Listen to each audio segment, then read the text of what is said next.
ថ្ងៃនេះសូមណែនាំពីរបៀបប្រើអញ្ចឹងយើងបើកភ្លើងមកចុច reset នឹងមកចុច reset នៅខាងឆ្វេងដៃនេះគឺអាចប្រើប្រាស់បានហើយបន្តមកទៀតគឺណែនាំនឹងការដាក់ថ្នេរញឹកអង្គហ្នឹងហើយញឹកអង្គគឺយើងចុចត្រង់នេះមកហើយចុចពាក្យ digital step នេះមកនឹងញឹកអង្គអញ្ចឹងយើង select មក select ទៅយកប្រហែលហើយតែយើងចង់បានហើយយើងចុច OK បាទចុច OK ហើយបន្តមកទៀតគឺរបៀបនឹងការដាក់សាប់មុខហ្នឹងហើយសាប់មុខមកបញ្ចូលនេះ3បញ្ចូលហើយចំនួននេះចុងចំគឺចំនួនដងប្រហែលដងមានតែសាប់3បញ្ចូលម្ដងឬ2ដងហ្នឹងហើយ save OK មកតមកទៀតគឺរបៀបមួយទៀតដែលយើងចូលទៅកែសាប់មុខ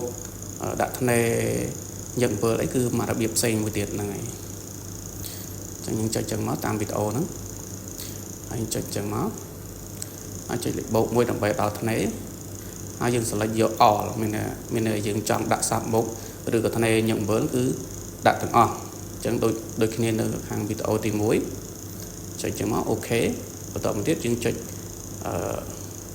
យើងតយើងចុចសញ្ញាបូកសិនហ្នឹងហើយហើយចុចយក all មកបានយើងអាចដាក់ថ្នេរញឹកអំបាននឹងយើងដាក់ទាំងអស់បើបងប្អូនចង់ដាក់តាមមួយថ្នេរគឺយើងចុចចេញសញ្ញាខៀវតាមមួយថ្នេរទៅបានហើយហ្នឹងហើយចុច select OK មក